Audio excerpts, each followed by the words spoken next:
Hi, sparkles of light. This is your daily dust. This is CherryEnchantress bringing you your daily dust. I am the romantic fairy, and this is for March 17th, Sunday, St. Patrick's Day, if you're watching in real time, but it can be for whenever you stumble upon it. If you just happen upon this video, then it's whatever day for you, and it's a special message for you using the Oracle of the Dragon Fae. I'm continuing my fairy theme, and I think I might not stop it for a while. I think I might just go through all my oracle decks again, but before I do, I'm going to probably do a few tarot decks again, fairy tarot decks. I'm just going to keep the fairy theme going for a while. But anyway, here's another lovely fairy deck. This is another lovely deck by Lucy Cavendish, and it has a mix of artists in it. So our first piece of art slash oracle is Gwen and Ulish, and the artwork is actually called Dragonfly by Selena Fennick. I love her work. So Gwen and Ulish is about attunement, and they speak as one. And actually, the little dragon here can represent a masculine in your life. So here's what they say. Dear one, never be surprised at the ways in which your connections to the mother and to the earth are being birthed into the world. If you are experiencing prophetic dreams, sift through the images and messages and know that all insights are worthy of attention, and most especially your own. The inner world and the earth's magic are both speaking to you and wishing for you to answer.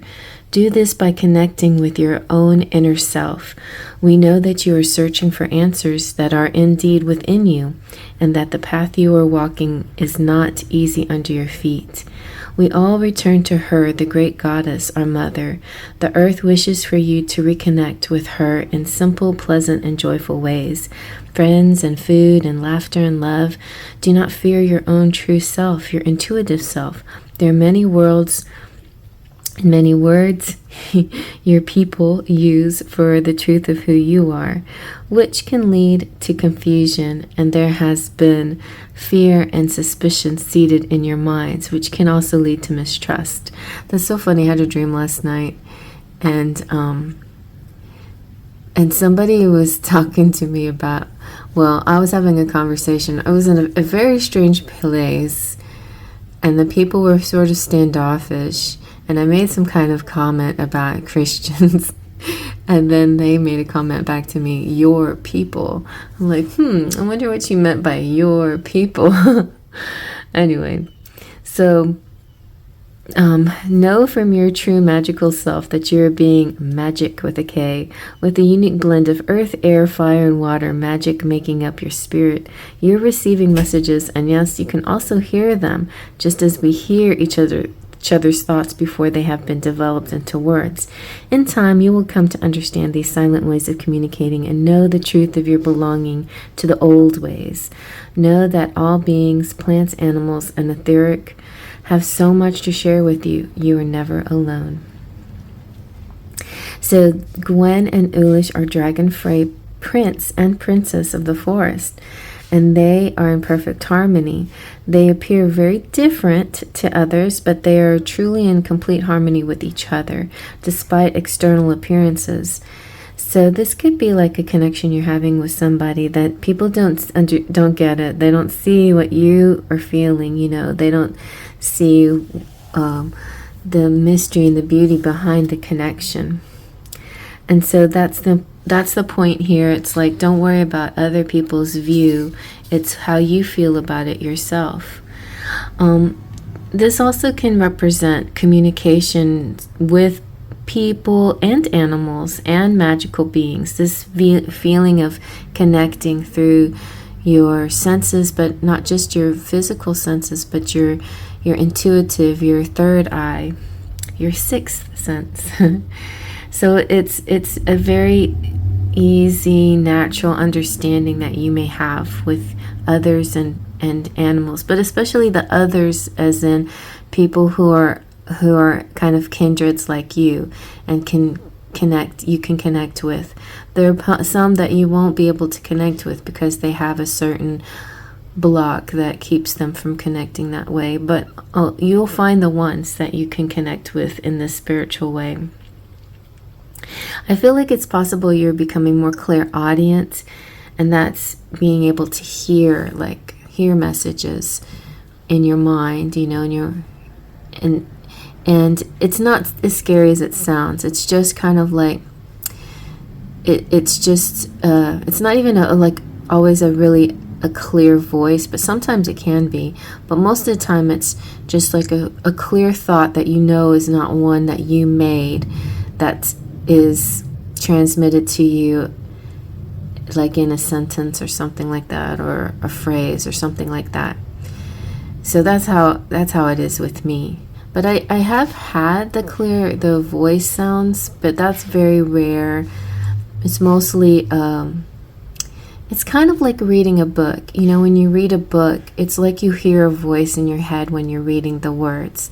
It's not a thought, it's a sentence that's floating in your head that you didn't create because you read it. Well, instead of reading this thought or reading this sentence, it's like appears to you suddenly or something like that. But it's more than just your mind taking over, more than just monkey mind. It's something else. It's more, you can feel the difference because you feel good about it. Or sometimes I get tingles when it comes to me. So that's something that might be happening with you anyway. And so we have here Andel. She's about emotional flow. The artwork is called Andel, and it's by one of my favorite artists, Jimmy Manton, who does a lot of beautiful other decks, oracle decks, like the goddesses and gods and titans, and goddesses and sirens. Try to get those two separated. Those are two of some of my favorite oracles, especially as far as artwork is concerned. Just really vivid and amazing. So Andel is talking about emotional flow, and just guess what? The people always imagine that we who are the Dragon Fae have a special powers. So we who are the Dragon Fae have special powers that render us immune from sadness. But that's not so. So maybe you're like this, or somebody who seems always like pleasant and happy, sometimes outright cheerful, silly, whatever, and you may never see them sad, but doesn't mean that they're never sad.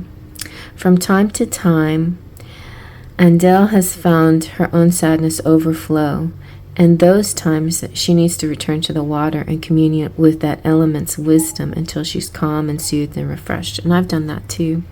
I like to go to the beach, especially right now it's still a little cool, but in the summer, that's my getaway, is the beach, to feel connected, especially when I'm feeling out of sorts. Especially when I'm having like money troubles and I go into lack mentality, I go to the beach.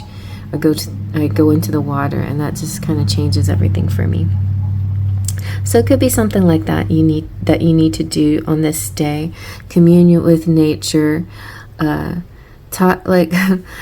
to a beautiful place that maybe has some water, and talk to the squirrels, or mentally talk to the squirrels.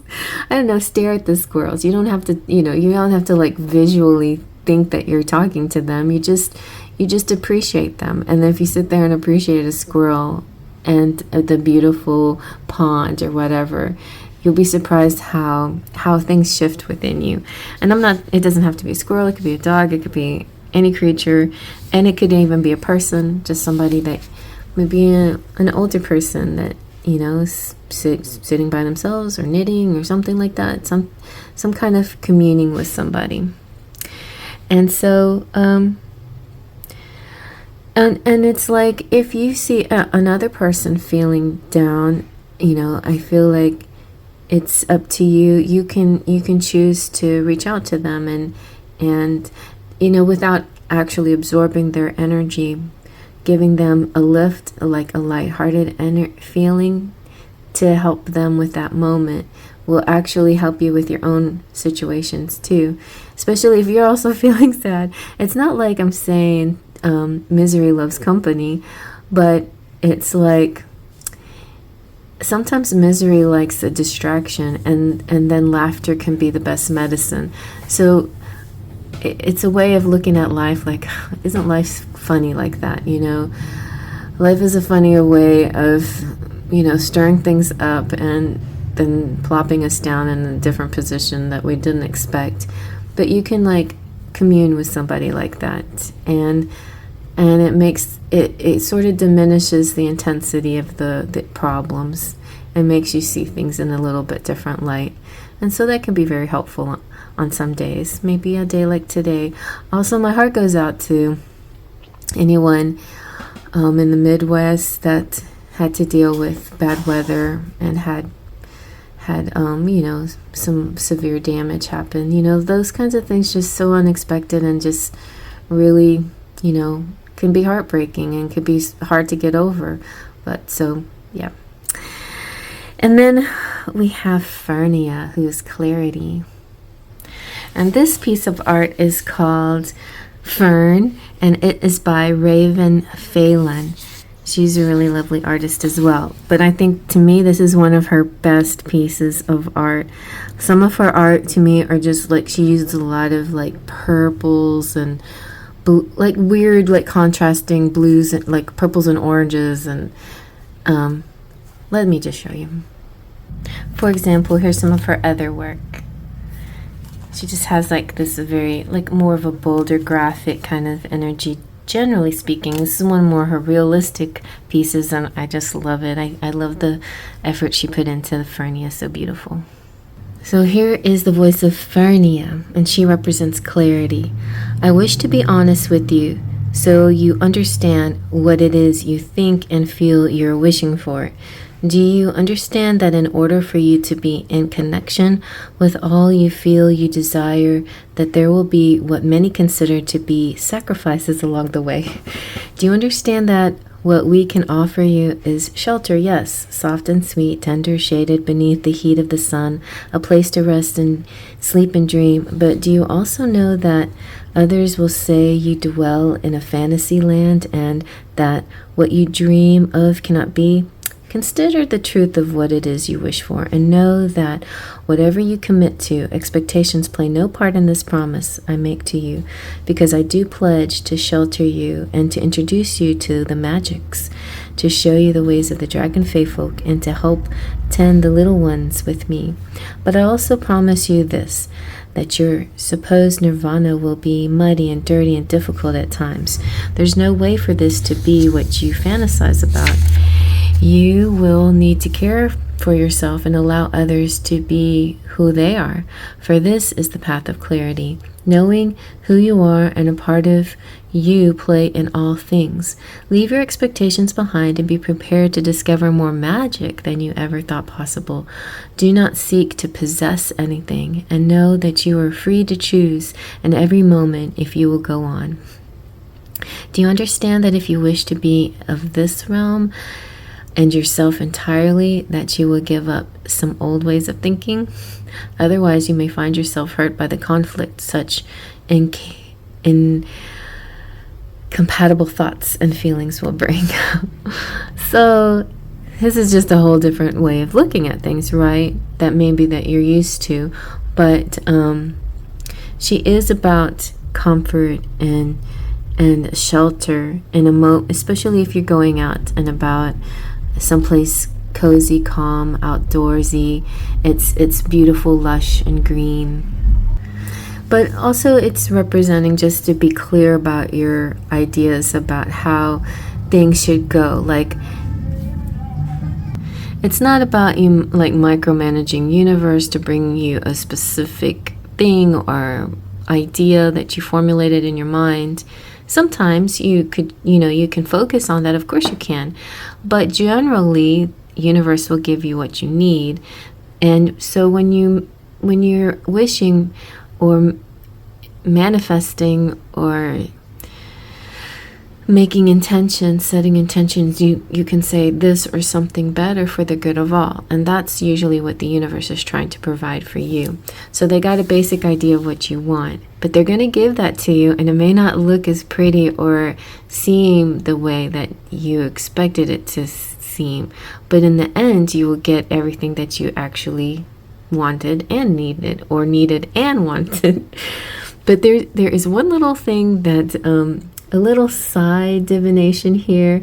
There could be somebody that has a crush on you, maybe, or maybe obsessively like want your attention, and it seems like they're in love because they're so intense on you, but it doesn't necessarily represent being in love. And sometimes you can feel like you're in love with them just simply because the way they feel about you, but it's not always. That sometimes is a bit of an illusion, because what it could really mean is that you fascinate them.